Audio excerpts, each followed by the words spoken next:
Hello guys welcome back my channel. आज हामी Tomé मार्केटको एयरड्रपको बारेमा कुरा गर्न गइरहेका छौँ। टोम मार्केटको एयरड्रप रिसिभ भइसकेको छ, सायद तपाईँहरूलाई पनि भइसक्यो होला, सबैलाई भइसकेको छ। र अब टु मार्केट जुन छ, टु मार्केटले हामीलाई पनि खासै यसको एयरड्रपले खासै उत्साह दिन सकेन।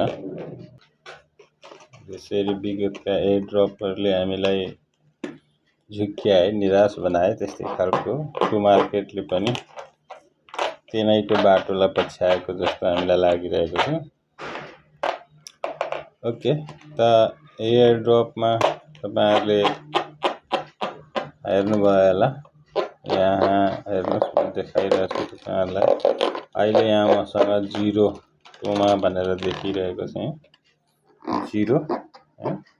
त यो किन यस्तो 0 भयो भन्दाखेरि मैले यहाँ स्टेकिङमा लगाएको छु, स्टेकिङमा त्यसमा ठिक छ, मैले स्टेकिङमा हालेको छु यसलाई।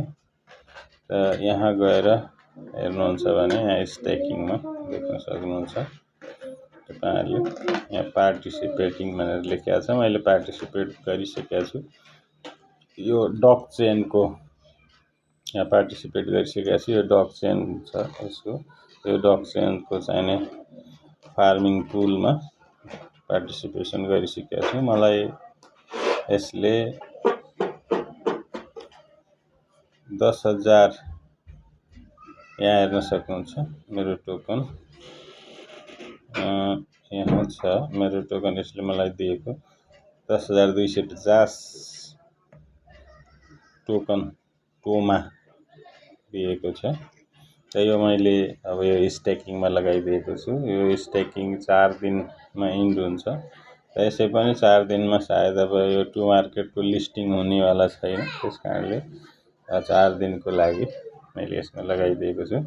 र यसबाट हामीलाई के बेनिफिट हुन्छ भन्दाखेरि, डकचेनमा हाम्रो एयरड्रपको लागि चाहिने हाम्रो इलिजिबिलिटी चाहिने 100% रहन्छ भनेको छ।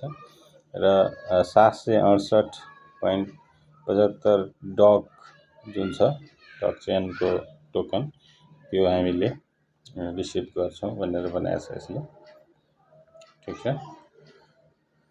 त प्रोजेक्ट टिजी टाइम 2024 क्वार्टर 4 भनेको छ डकचेनको।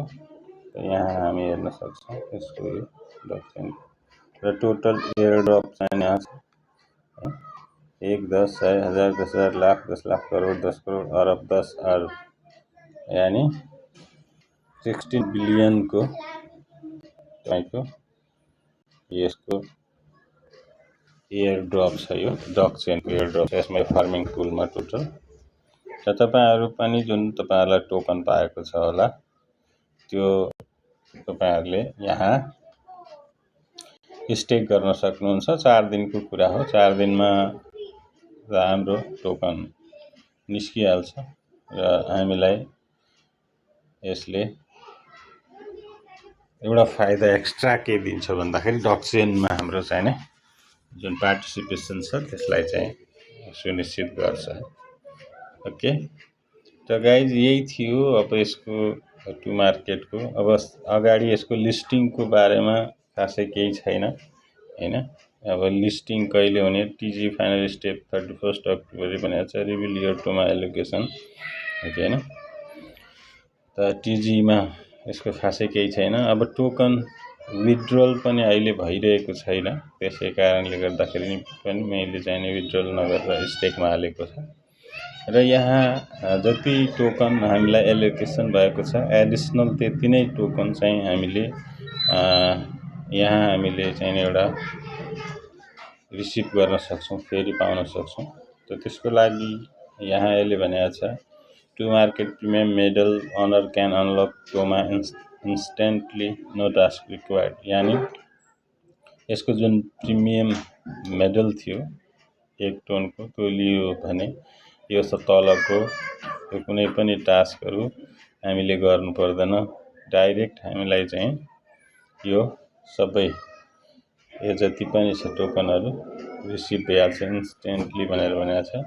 तर जसले यो प्रिमियम चाहिँ मेडल लिँदैन उसलाई चाहिँ यो टोकन रिसिभ गर्नको लागि यो टास्कहरू टोटल सबै कम्प्लिट गर्नुपर्ने हुन्छ। यो 5वटा टास्क छ। यहाँ एउटा, यो दुईवटा, यो तीनवटा, चारवटा, पाँचवटा टास्क कम्प्लिट गर्नुभयो भने तपाईँले जति टोकन पाउनुभएको छ माथि त्यति नै टोकन प्लस चाहिँ तपाईँलाई के हुन्छ भन्दाखेरि यिनीहरूले रिवार्डको रूपमा दिन्छ। अब भ्युटिजी रोड म्यापमा खासै केही छैन। अब लिस्टिङ के हुने कहाँ हुने भन्ने कुरा अहिलेसम्म उसको कन्फर्म पनि छैन होइन। अब यसको हामी एनाउन्समेन्टमा गएर हेर्छौँ भने यसको टु मार्केट एनाउन्समेन्टमा एकछिन ओके यहाँ यसको रिसेन्ट पोस्ट हामी हेरौँ नोभेम्बर 2 को आजैको our farming pool is now open भनेको छ होइन। यो फार्मिङ पुलको बारेमा बताएको छ जुन डकचेनसँग यिनीहरूको कोल्याबोरेसन छ। बाई स्टेकिङ योर टोमा the farming pool you will secure a spot in Duckchain's TG allocation and farm duck points faster than through their mini apps। यिनीहरूको मिनी एप भन्दा फास्ट तपाईँले चाहिँ नि यहाँबाट फार्मिङ गर्न सक्नुहुन्छ भनेको छ। अरू केही पनि छैन। Collect eggs in DuckChain after staking अनि head over to DuckChain to start collecting eggs होइन। Eggs your is vital key to their exclusive airdrop. Eggs are rare and valuable, so don't miss out भनेको छ। त eggs चाहिँ हामीले त्यहाँ डकचेनमा गएर प्राप्त गर्न सक्छौँ यहाँ पार्टिसिपेसन गरिसकेपछि र त्यो भ्यालुएबल हुन्छ भनेको छ। ओके त यो त्यही छ, अरू केही छैन। अब यसले लिस्टिङको बारेमा हामीलाई खासै केही जानकारी दिएको छैन आजकोमा।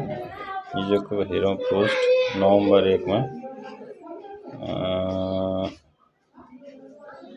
यसमा पनि खासै केही छैन त्यस्तो।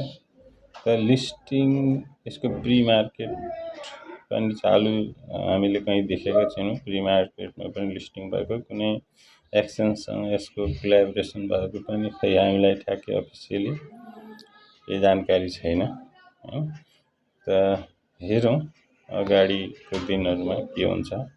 1-2 दिन 2-4 दिनमा केही न केही यसको लिस्टिङको पनि एनाउन्समेन्ट होला भन्ने आशा गर्छौँ, हामी गरिरहेका छौँ। अब हामी डकचेनमा यसको जुन फार्मिङ पुल चलिरहेछ त्यसमा गएर हामी हेर्छौँ भने के छ त के डकचेन यही हो यो डकचेन। त यही डकचेनमा यसैको जुन टोकन छ यो हामीलाई उसले एज अ रिवार्डमा दिन्छ। त यो डकचेन पनि एउटा राम्रो प्रोजेक्ट हो जस्तो लाग्छ मलाई। ओके गाइज त यही नै हो। यसको बारेमा यदि डेडिकेटेड भिडियो तपाईँहरूलाई यो डकचेनको बारेमा चाहियो भने तपाईँहरू मलाई कमेन्ट गर्न सक्नुहुन्छ कमेन्ट बक्समा। यसको बारेमा यदि तपाईँहरूलाई चाहिने डेडिकेटेड भिडियो स्पेसल चाहिन्छ जस्तो लाग्छ भने कमेन्ट गर्नुभयो भने म यसको बारेमा टोटल डिटेल भिडियो बनाउनेछु। र आज हामी ToMarketको बारेमा नै कुरा गरिरहेका थियौँ। यो छैन यसको यति नै थियो कि यसले टोकन एलोकेसन गरिदियो, हामीले चाहिँ यसलाई एलोकेसन हाम्रो टोकन हामीले हेऱ्यौँ। अब यति नै छ। अब विथड्रल कहिले हुन्छ त्यो पनि थाहा छैन। यहाँ विथड्रलमा क्लिक गरेर लिस्टिङ सुन भनेर भनिरहेको छ। कसैको पनि विथड्रल भइरहेको छैन गाइज। कसैको तपाईँहरूमध्ये भएको छ भने प्लिज कमेन्टमा चाहिँ भनिदिनु होला होइन। र यही थियो, यो टास्कहरू कम्प्लिट गर्नुहोस् तलको। यसबाट चाहिँ तपाईँहरूलाई चाहिँ अब डबल तपाईँको 100% चाहिने टोकन चाहिँ तपाईँको के हुन्छ भन्दाखेरि रिवार्डमा तपाईँहरू पाउनुहुन्छ। र गाइज स्टेकिङ पनि गर्दा राम्रै हुन्छ मेरो हिसाबले, किनभने अहिले विथड्रल हुनेवाला छैन। स्टेकिङ मार्फत तपाईँहरूले कमसेकम एउटा अर्को मिनी गेमको तपाईँहरूलाई रिवार्ड पाउँदैछ र त्यसमा टिजीमा तपाईँको पार्टिसिपेसन 100% को ग्यारेन्टी हुन्छ भनेपछि यो एउटा राम्रो अपर्च्युनिटी पनि हो हाम्रो लागि। ठिक छ। र गाइज यहाँ यो बिटगेट वालेट तपाईँहरू कन्फर्म गर्नु होला कनेक्ट छ कि छैन भनेर। यो बिटगेटै वालेट चाहिन्छ। कहीँ तपाईँहरूले टोन वालेट ट्रान्जेक्सनको बेलामा टोन वालेटबाट ट्रान्जेक्सन गर्दा यहाँ टोन वालेट सिलेक्ट भएको छ भने तपाईँहरूको टोकन विथड्रल हुँदैन, त्यो दिँदैन यसले, किनभने यसले बिटगेट वालेटसँगै चाहिँ कोलाबोरेसन गरेको छ र त्यही वालेटमै यसको टोकन चाहिँ तपाईँहरूको चाहिँ के भन्छ विथड्रल हुन्छ। ठिक छ। अब त्यो भयो भने फेरि तपाईँहरूको टोन वालेट रहेछ भने तपाईँहरूको यो जति पनि पाएको टोमा जुन टोकन छ त्यो सबै डिस्ट्रोय भएर जान्छ, तपाईँहरूले पाउनुहुन्छ होइन। त ओके, त गाइज यति नै आजको लागि। र म त्यो डकचेनको लिङ्क तपाईँहरूलाई चाहिँ डिस्क्रिप्सनमा तल दिन्छु, त्यहाँबाट तपाईँहरू जोइन गर्न सक्नुहुन्छ। ओके होइन, भन्दै आजलाई छुट्टिन चाहन्छु। गाइज मेरो युट्युब च्यानललाई लाइक, सब्सक्राइब र सेयर गर्न नबिर्सिनु होला र सँगसँगै मेरो टेलिग्राम च्यानललाई पनि जोइन गर्नु होला, जहाँ म तपाईँहरूलाई लेटेस्ट न्यू मिनी गेमहरूको बारेमा र नयाँ एयरड्रप्सहरूको बारेमा जानकारी गराइरहनेछु। हस् त, धन्यवाद, बाई बाई।